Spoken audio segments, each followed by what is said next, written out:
harapan, harapan merevolusi mental dengan kemudian dilegalkannya investasi alkohol, itu justru akan merusak harapan itu ya.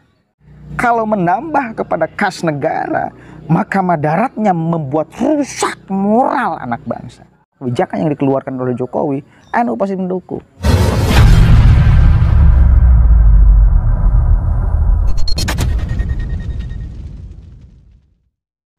Assalamualaikum warahmatullahi wabarakatuh. Hamdan syukran lillah, amma ba'd. Salam sejahtera untuk kita semua. Semoga kita tetap berada di jalur yang diinginkan oleh Allah dan diridhoi oleh Allah Subhanahu wa taala. Sahabat-sahabat sekalian, hari ini kita diramaikan dengan Perpres ya, yang melegalkan minuman keras untuk dijual, bahkan eceran dan sebagainya. Tetapi memang itu dikhususkan di daerah-daerah tertentu dengan dalih alasan menjaga kearifan lokal. Salah satunya di Bali dan Papua ya. Banyak sekali kemudian pemberitaan yang juga interpretasinya, tafsirannya menjadi sangat liar. Termasuk di sana ada Kiai Haji Ma'ruf Amin. Kemana suara Ma'ruf Amin? Kemana suara ini, suara ini, suara ini? Terlepas juga kemudian satu paket dengan orang-orang NU, termasuk saya. Saya salah satu orang yang juga ditanya, mana sikapnya? Apa sikap ente terkait Perpres ini? Apakah kemudian mau membela Jokowi? Apakah kemudian mau membela pemerintah?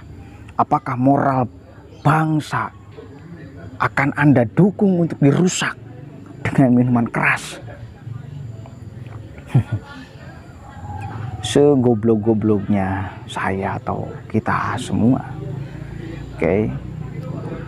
tidak akan berani untuk kemudian mengafirmasi apa yang dilakukan oleh pemerintah, kebijakan apapun dari pemerintah yang sifatnya mantak membuat moral bangsa ini rusak. Miras. Ini tentu tidak ada dalil yang bagi saya dibenarkan. Artinya bahwa memang ini sangat akan kita tolak sama-sama. Tentang ini. Nah, ini baru kemudian ini kebijakan yang saya kira sangat tidak tepat bagi warga Indonesia. Sudah berapa puluh kemudian kejadian, berapa ratus, berapa ribu kejadian dari yang tadi awalnya miras, mabuk-mabukan, menjadi membunuh orang, menjadi memperkosa orang, menjadi banyak sekali kasusnya gara-gara miras. Ini kok presiden seolah-olah mau membebaskan, melegalkan ini. Ini seperti apa? Maka saya pribadi sangat menolak keras terkait kehadiran dilegalkannya miras ya, investasi miras. Kemudian mari kita baca sikap PBNU. Apakah sikap PBNU seperti apa sih? Yang kemudian orang lain menganggap bahwa NU bagian daripada pemerintah. Yang kemudian menganggap bahwa NU selalu mendukung apapun yang dilakukan oleh pemerintah. Orang lain menganggap bahwa NU apapun kebijakan yang dikeluarkan oleh pemerintah, apalagi kebijakan yang dikeluarkan oleh Jokowi, NU pasti mendukung. Banyak kemudian dari kita, dari masyarakat yang menuduh seperti itu kan. Saya kira enggak. Orang-orang NU masih kemudian punya pikiran dan hati nurani dan masih ada panduan. Masih ada panduan. Apa kebijakan yang mesti direstui, apa kebijakan yang tidak mesti direstui, apa kebijakan yang mesti didukung, apa kebijakan yang mesti ditolak. Kalau misal yang baik-baik tentu orang-orang NU, PBNU akan mendukung. Nah, kalau miras apa dasarnya? Kalau misal ada lokalisasi di suatu tempat, saya otak dan hati saya masih bisa nerima. Jangan sampai kemudian menjadi menyebar virus itu kan misal prostitusi ya.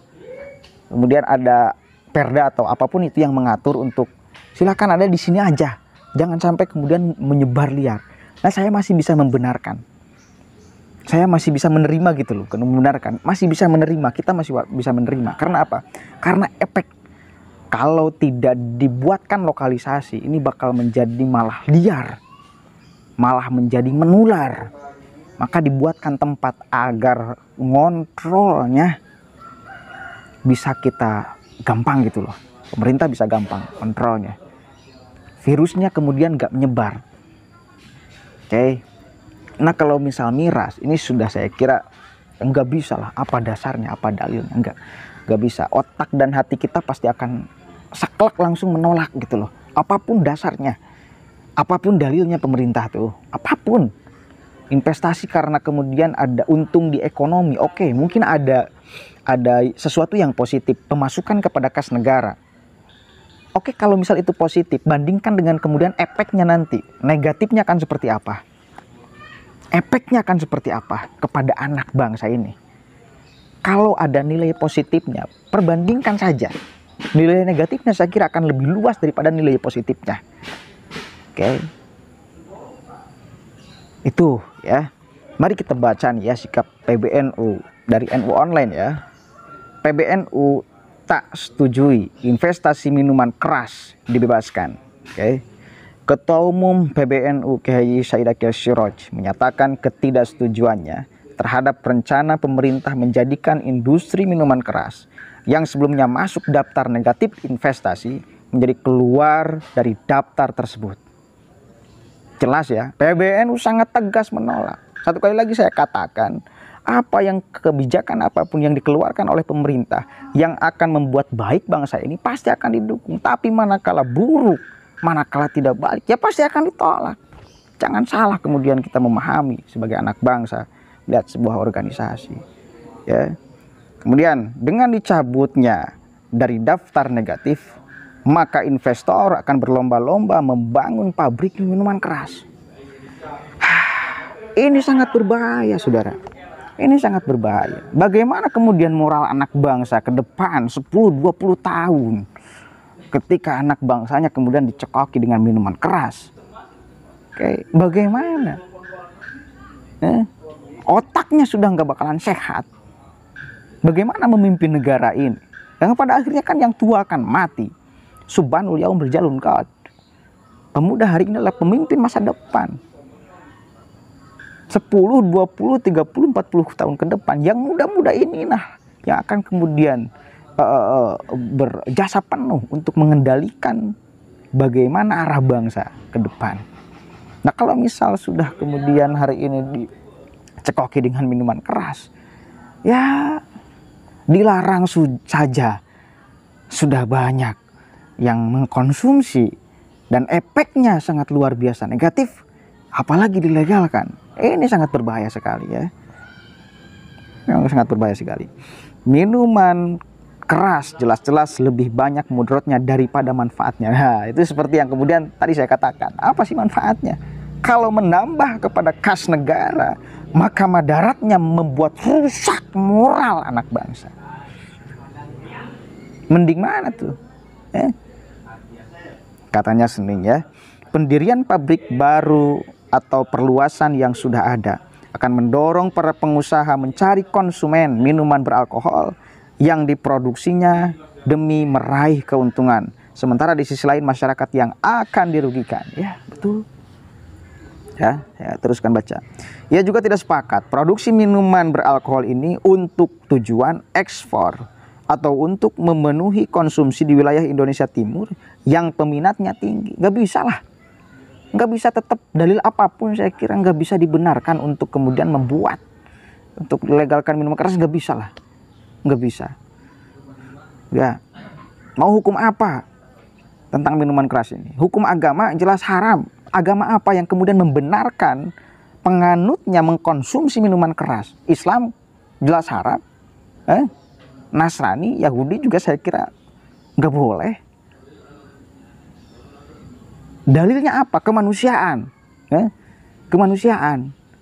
Dampak dari kemudian orang mengkonsumsi minuman keras malah akan tidak punya peri kemanusiaan.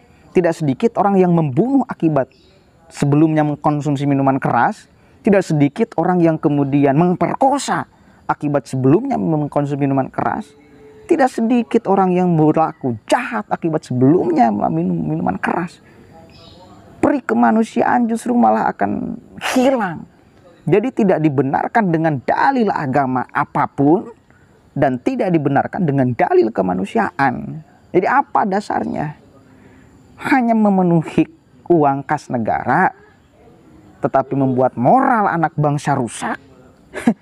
Nggak bisa. Kita harus tolak. Masyarakat kita harus menolak, ya.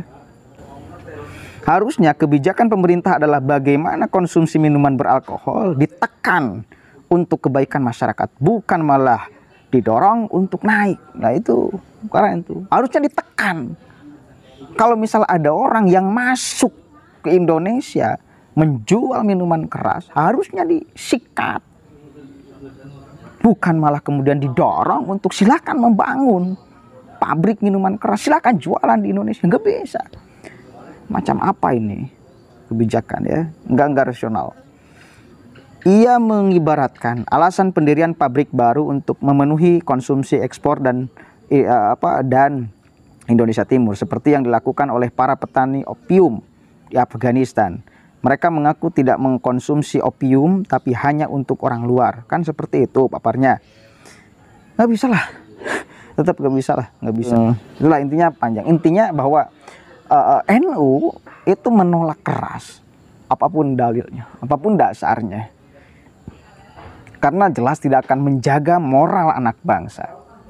Ya, akhlak. Katanya kan sedang pemerintah Indonesia, pemerintah kita itu sedang merevolusi mental. Katanya sedang merevolusi mental. Bagaimana anak-anak bangsa punya mental yang kuat, punya mental yang baik, punya mental yang baja, punya mental yang kemudian murni. Bagaimana mental yang tidak cengeng? Bagaimana kemudian itu bisa dilakukan kalau misal kita gegabah di dalam apa yang harusnya dimakan, diminum oleh masyarakat Indonesia? Sangat tidak sinkron saya kira, ya. Harapan merevolusi mental dengan kemudian dilegalkannya investasi alkohol itu justru akan merusak harapan itu, ya. Oke. Akan merusak harapan itu. Karena faktor-faktor yang mendukung agar mental kita menjadi kuat itu sama sekali diruntuhkan dengan minuman alkohol tersebut, saya kira, ya. Oke, mungkin itu saja yang bisa saya sampaikan. Intinya bahwa saya secara pribadi dan juga barusan membaca sikap tegas PBNU, jelas menolak terbukanya investasi minuman keras meskipun hanya di beberapa wilayah. Oke, mungkin itu saja yang bisa saya sampaikan, kurang lebihnya mohon maaf. Allahul muwaffiq ila aqwamit thoriq, wallahu a'lam bishawab. Assalamualaikum warahmatullahi wabarakatuh.